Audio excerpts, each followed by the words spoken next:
Acara selanjutnya yaitu penampilan santri yang akan menampilkan puisi berantai yang berjudul Negeriku, Negerimu, Negeri Kami. Kepada Saudara Said dan kawan-kawan kami persilakan.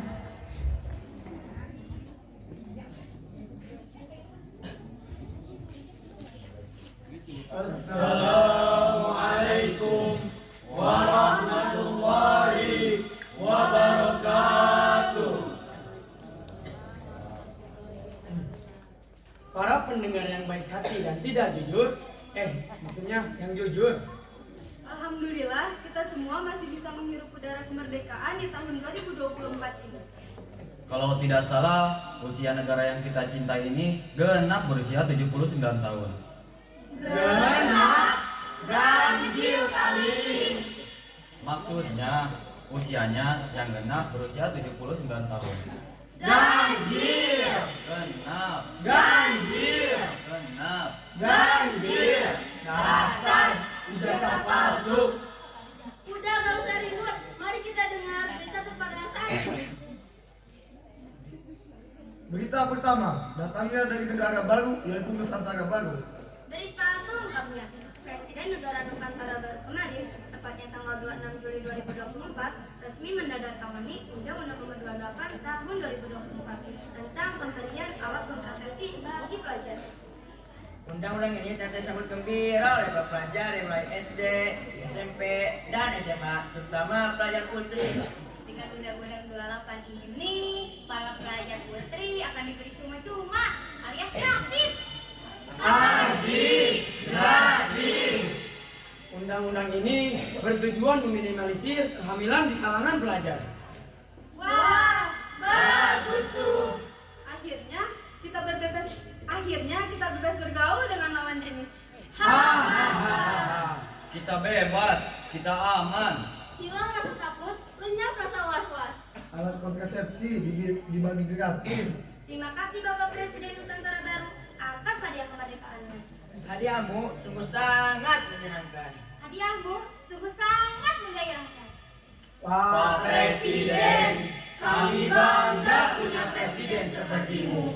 Pak Dewan, kami bangga punya wakil rakyat seperti kalian.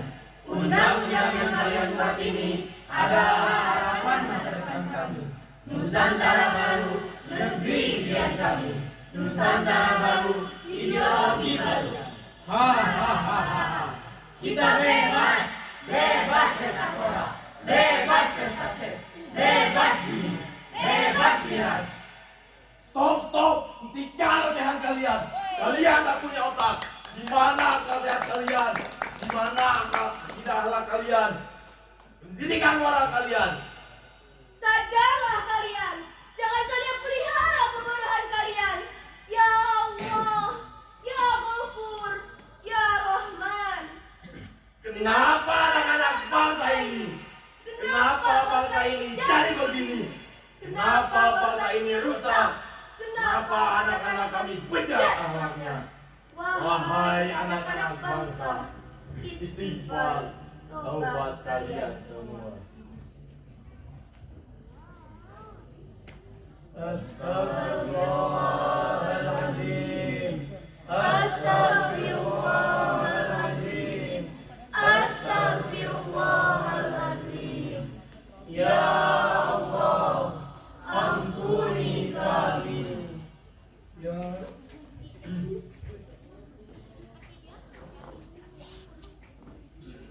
Ya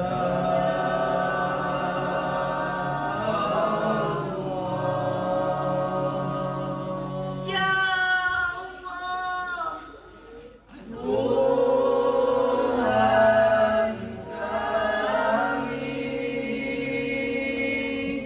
Tuhan kami.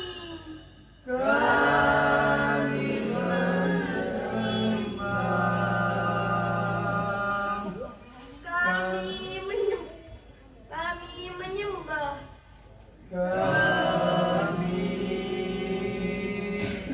Sujud berilahi. Kami sujud ke Ilahi. Ya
Wahai wakil-wakil rakyat, Kesepakatan kalian, Undang-undang yang kalian buat hukum kalian melegalkan perzinahan.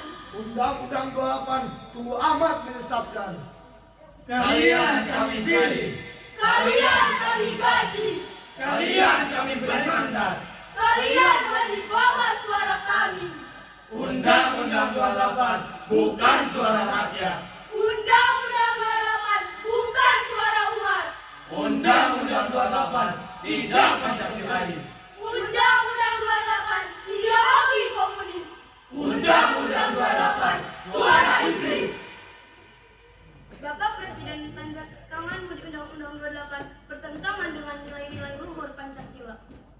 Kami para santri Indonesia mengajukan dan mengingatkan kepada Bapak agar Bapak mencabut Undang-Undang 28 tahun 2024 tentang pemberian alat kontrasepsi bagi pelajar. Berita selanjutnya. Peringatan detik-detik proklamasi kemerdekaan tahun ini berjalan sukses dan meriah. Dalam pengibaran bendera merah putih, ada 2 santri Ponpes Syarikat Islam Indonesia Parakan Salak menjadi anggota Paskibra. Dan Komandan Paskibra dipercayakan pada salah seorang santri Ponpes. Santri Ponpesi, oke banget. Tapi gebiar detik-detik kemerdekaan tahun ini dicederai oleh oknum ketua BPIP yang melarang pakai jilbab bagi anggota Paskibraka nasional. Dilarang pakai jilbab. Bahkan dia bilang musuh Pancasila adalah agama. Yang benar aja. Di mana itu kejadiannya? Itu terjadi di negara Nusantara baru.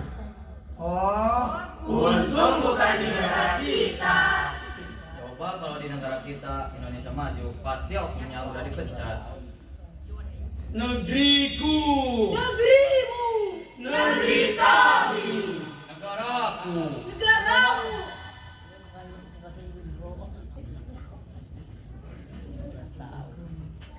Indonesiaku, Indonesiamu. Indonesia kami. berita selanjutnya seputar Indonesia malam ini menyoroti dengan tatapan sinis dari kecanggihan teknologi digital dan informatika. Teknologi informatika dan digitalisasi mampu menghipnotis kehidupan manusia saat ini. Saat ini manusia hidup tapi terasa mati. Biasa mati, tapi masih hidup. Tersindir juga saya membaca berita ini. handphone atau HP saat ini sudah dimiliki hampir semua penduduk bumi. Janin dalam kandunganku sudah teriak-teriak pengen segera keluar dari kandungan karena ingin bisa main game. HP disanjurkan dengan elektronik lain seperti jam, televisi, radio, bahkan transaksi keuangan.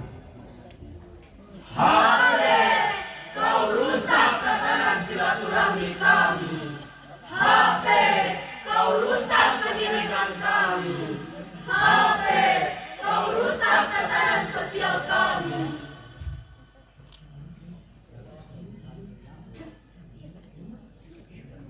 Tapi hebatnya lagi, HP merusak semuanya, tapi yang dirusak tidak merasa dirusak. Bahkan mereka semakin senang dan ketagihan. Hidup tapi mati, mati tapi hidup. Coba kita lihat fakta dalam kehidupan manusia sehari-hari. Bertamu main HP, Ibadah, khutbah, main HP. Di tempat tahlilan main HP. Terima tamu main HP. bekerja main HP, Belajar main HP, sambil makan main HP, badan kurang fit main HP, di tengah keluarga main HP, saat berkendara pun main HP. Nauzubillah, kiamatlah dunia ini tanpa HP. Kadang terlihat 2 orang duduk berhadapan tapi tidak berbicara sama sekali karena salah satu atau keduanya sibuk main HP. Kalaupun harus bicara, akhirnya tidak nyambung dan muncul sikap tidak lagi peduli. punya masalah pun bukan lagi mendatangi keluarga yang dekat, tetapi membahas sosmed dan paham status, rasanya lebih afdol. Manusia ada, tapi bisu kalau dekat dan bicara kalau jauh. Akhirnya manusia dekat terasa jauh, jauh terasa dekat. Ketika berhadapan, diam, tak ada obrolan. Namun jika jauh video callan, aneh Jasad-jasad manusia kaku berubah menjadi zombie-zombie berkeliaran. Hidupmu, duniamu, hanya dalam hatimu. Basahnya embun pagi, hangatnya matahari pagi, itulah kerabahan alam sekitar kita, untuk kita syukuri dan kita nikmati. Jabat erat tangan sahabat telah hilang dan diganti dengan gambar-gambar mati pada ponsel. Gerak tulang-tulang tubuh yang berkeringat karena hebatnya kehidupan bumi juga sudah diganti hanya dengan gerakan telunjuk dan jempol semata, hanya untuk bermain HP. Hidup dalam kematian adalah keniscayaan, tapi mati dalam kehidupan itu pilihan. Maka bangunlah, hiduplah sebagaimana manusia itu hidup. Saat suami atau istri datang, simpan HP-mu. Saat anak bercerita, simpan HP-mu. Saat ibu bapak bicara, simpan HP-mu. Saat tamu berkunjung, simpan HP-mu. Saat berkumpul di ruang keluarga, simpan HP-mu. Saat rumahmu berantakan, simpan HP-mu. Perhatikan duniamu dengan seksama, sebab hikmat Allah ada di sana. Hiduplah, engkau memahami, tapi sudah bertingkah seperti mayat. Semoga kita tidak seperti zombie-zombie itu. Ketahuilah bahwa HP itu bisa juga sebagai racun kehidupan. Di mana akan banyak sekali sisi negatif yang akan tumbuh bila kita sudah terlalu maniak dengan media sosial tersebut. Baik secara psikis, bahkan secara fisik. Bahasa psikologinya homophobia. Yuk, mulai sekarang kita kurangi bergaul dengan namanya HP. Pelan tapi pasti walau terasa berat berpisah dengan dunia maya. Maka dengan menjauhkan diri kita dari dunia maya sama artinya dengan kita membuang racun dalam tubuh kita. Bahasa kerennya detoksifikasi mental dan psikologis. Berita selanjutnya datang dari Badan Meteorologi dan Geologi.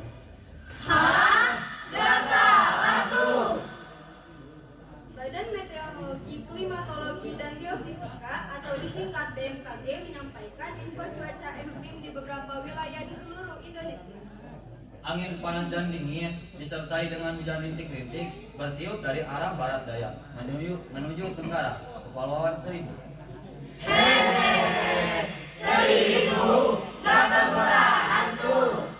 Dari Kepulauan Seribu bertiup lagi menuju arah utara. Karena di wilayah utara banyak penganut Islam Nusantara, maka angin bertiup lagi ke arah selatan dan angin mendengar lantunan ayat Al-Quran yang amat indah.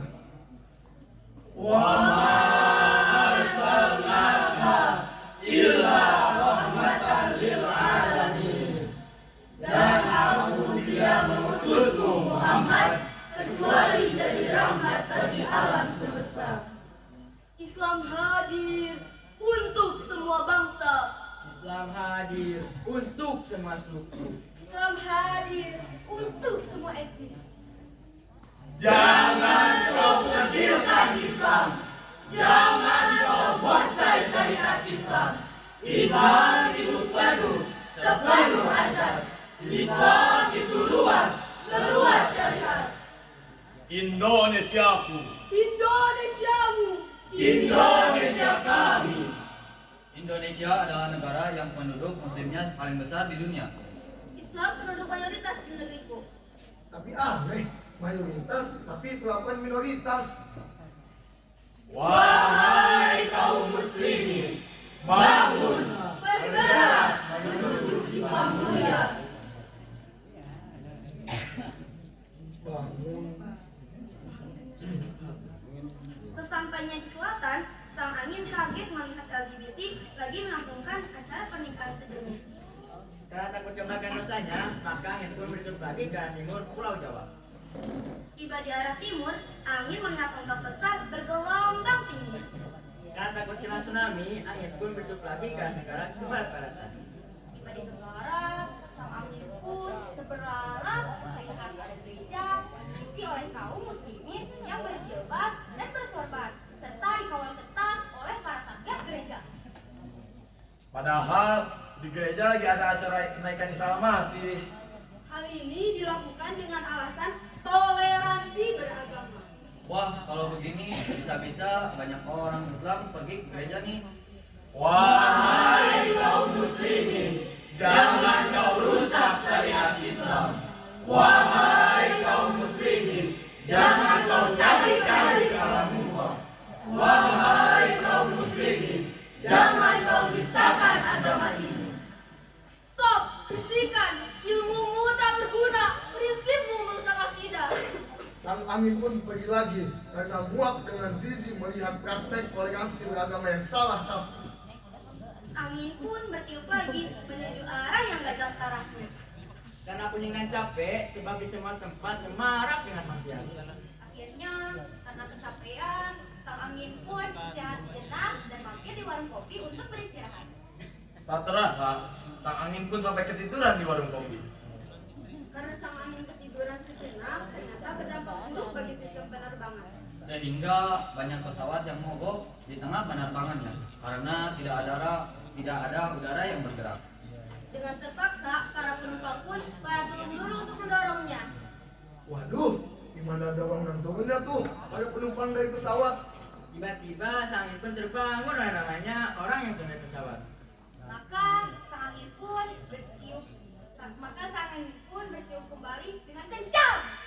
Saking kencangnya, angin pun dengan amat dahsyat tempat-tempat yang dipakai maksiat.